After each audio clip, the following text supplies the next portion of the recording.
नमस्ते दोस्तों, कैसे हैं आप लोग। आप इस वक्त देख रहे हैं रात का 9 बजे का एक्सप्रेस शो। आज हम कुछ नई आपके लिए स्टोरी लेके आए हैं। तो सबसे पहले हम बात करते हैं उस पे। आज से ठीक 6 साल पहले 9 महीने 16 दिन पीछे चलते हैं।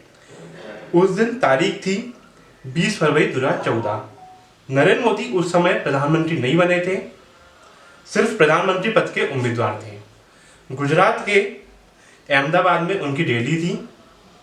यहाँ उन्होंने एक कविता पढ़ी थी, सौगंध मुझे इस मिट्टी की, मैं देश नहीं बिकने दूंगा। ये कविता बहुत लंबी है, इसलिए इसे लिखा था प्रसून जोशी जी ने। तो मैंने पूरी कविता इसलिए नहीं पढ़ी कि फिर बात बहुत लंबी हो जाती। अब बात कर लेते हैं कि क्या ऐसा हुआ है। अब लौटते हैं मुद्दे पे। आज उन्हीं नरेंद्र मोदी की सरकार है। उन्हीं की सरकार में सबसे ज़्यादा सरकारी कंपनियों की हिस्सेदारी बेची गई। मोदी सरकार अब देश की दूसरी सबसे बड़ी fuel retail company Bharat petroleum BPCL में 53.3% हिस्सेदारी बेचने की तैयारी में है। इसके जरिए सरकार को 40,000 करोड़ रुपए मिलने का अनुमान है। मोदी सरकार के अब तक के कार्यकाल में सरकारी कंपनियों की हिस्सेदारी या शेयर बेचकर जितनी रकम जुटाई गई, उतनी रकम 23 साल में भी नहीं जुटी। इस प्रक्रिया को कहते हैं विनिवेश। अब विनिवेश क्या होता है? विनिवेश होता है जब किसी कंपनी या संस्था में पैसा लगाया जाता है, उसका उल्टा होता है, जिसे विनिवेश कहते हैं। यानी किसी कंपनी या संस्था में अपना पैसा निकालना। जब सरकार किसी कंपनी से खुद हिस्सेदारी बेचकर उसे रकम जुटाती है, तो इस प्रक्रिया को कहते हैं विनिवेश।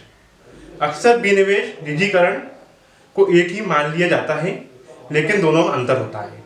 निजीकरण में सरकार अपनी 51% से ज़्यादा हिस्सेदारी किसी निजी कंपनी को बेच देती है, जबकि विनिवेश में सिर्फ कुछ हिस्सा ही बेचा जाता है। विनिवेश की प्रक्रिया में सरकार पर कंपनी पर मालिकाना हक बन जाता है, लेकिन निजीकरण में सरकार का कोई मालिकाना हक नहीं रह जाता। हालांकि इस बार विनिवेश का फायदा भी होता है। कई सरकारी कंपनी ऐसी होती हैं जब करोड़ों रुपए खर्च होने के बाद भी कोई मुनाफा नहीं होता। इस वजह से सरकार ऐसी कंपनियों से हिस्सेदारी या शेयर बेच देती है, ताकि सरकार का पैसा ना लगे। सरकार का पैसा यानी हमारा और आपका पैसा। सरकार को विनिवेश में जरूरत क्यों पड़ती है? होता यह है कि सरकार देश चलाती है। देश चलाने के लिए जरूरत होती है पैसे की।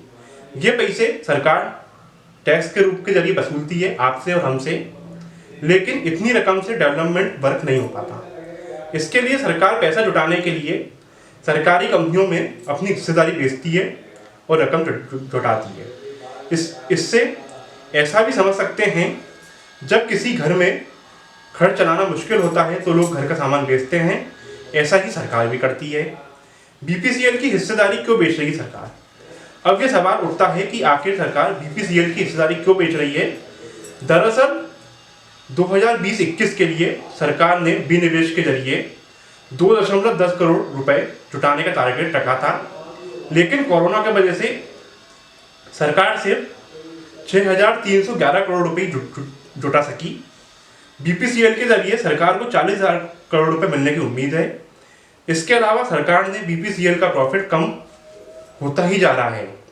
2018-19 में जब कंपनी के आंकड़े आए थे तो 7,132 करोड़ का फायदा हुआ था, जो 2019-20 में घटकर 2,683 करोड़ रुपए हो गया। मोदी सरकार में अब तक कितनी कंपनियों की हिस्सेदारी बिक चुकी है और सरकार को इससे क्या कमाया? तो वर्ष 2014 की बात करते हैं। मई में सरकार पहली बार मोदी सरकार आई, सत्ता में आई।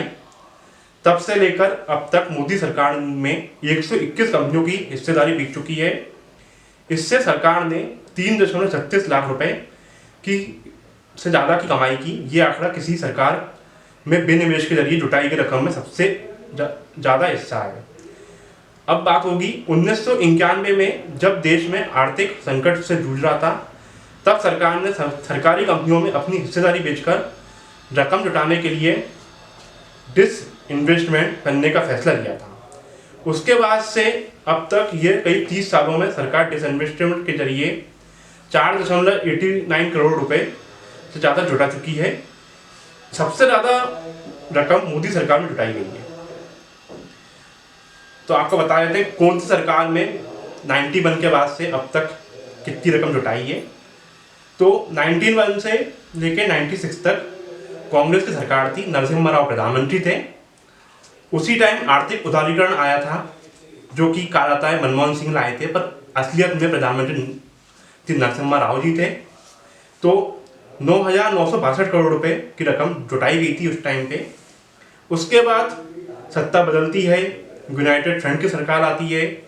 पहले अटल बिहारी वाजपेयी 13 दिन के लिए प्रधानमंत्री बनते हैं, फिर एच.डी. देवेगौड़ा से होता हुआ सफर इंद्र कुमार गुजराल तक आता है और वो 1290 करोड़ रुपए इससे जुटाते हैं। फिर बात करते हैं 98 से 2004 तक की। अटल बिहारी की वाजपेयी की सरकार थी, एनडीए की सरकार थी, बीजेपी की सरकार थी, जिसमें 33,656 करोड़ रुपए जुटाया गया।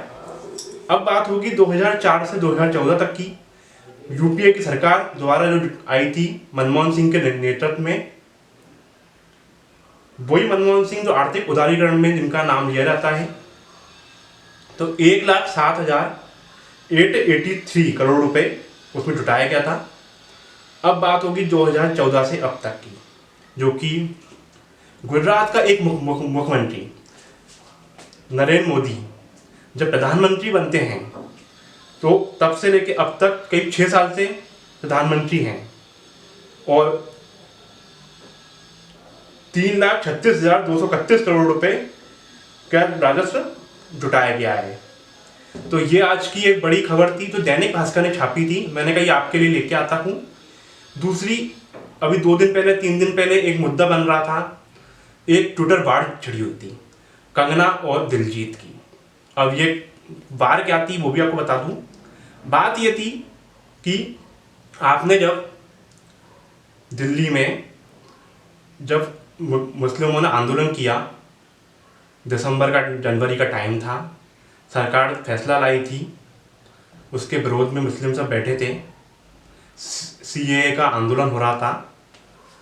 तब एक बिल्किस बानो नाम की बूढ़ी दादी आंदोलन में बैठी हुई थी, तो जिनको तमाम सारी मीडिया ने भी दिखाया था, वही बिल्किस बानो अभी किसान आंदोलन में पहुंच गई एक दिन।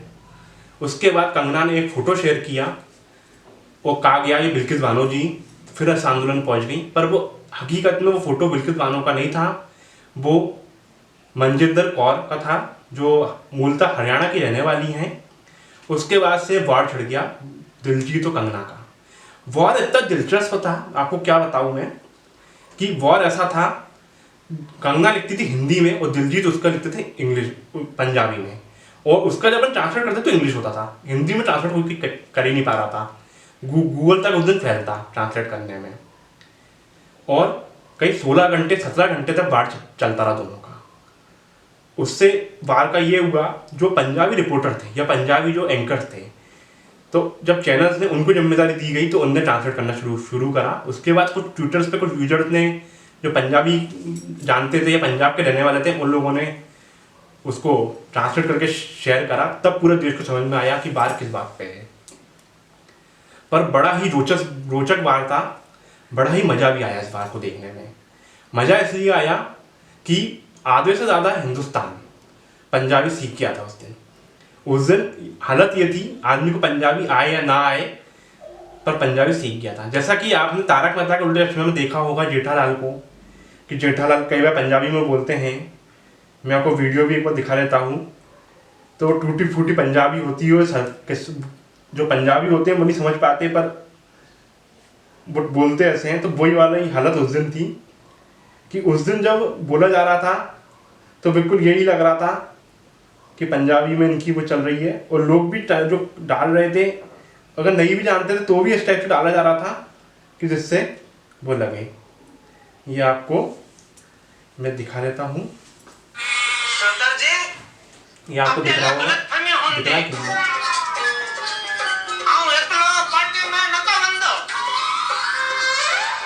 मेरे साथ और भी मुंडे तो आप देख सकते हैं जब जेठालाल बोल रहा था उस दिन ऐसे ही माहौल था। भाई तुझे पंजाबी नहीं आती, मुझे आती है, बोलने देना भाई, शांति रखना। सॉरी मैं कुठे होंदो? हाँ तो 80 पार्टी में लेट पकंदो अंजी बोले छोटे पार्टी में से काय होन जांदो। कौन सी भाषा बोल रहा है? पंजाबी। तो यही वाला हाल था उस दिन दोस्तों। ऐसे ही उस दिन एक और वीडियो बहुत वायरल हुआ जो आपने हो सकता है टीवी चैनल्स पे देखा भी होगा, पर मैं भी दिखा देता हूँ वीडियो। ये वीडियो है।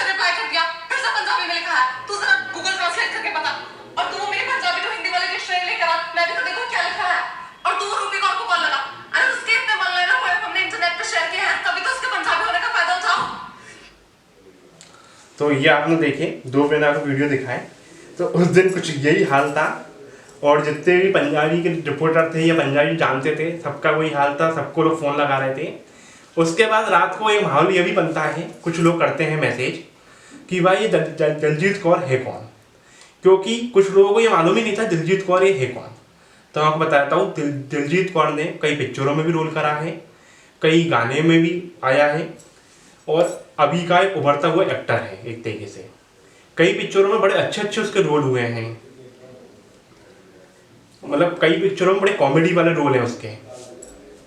और हाल ही में आपको गुड न्यूज़ में भी दिखा था, अक्षय कुमार के संग जो गुड न्यूज़ में था वो दिलजीत कौर ही थे।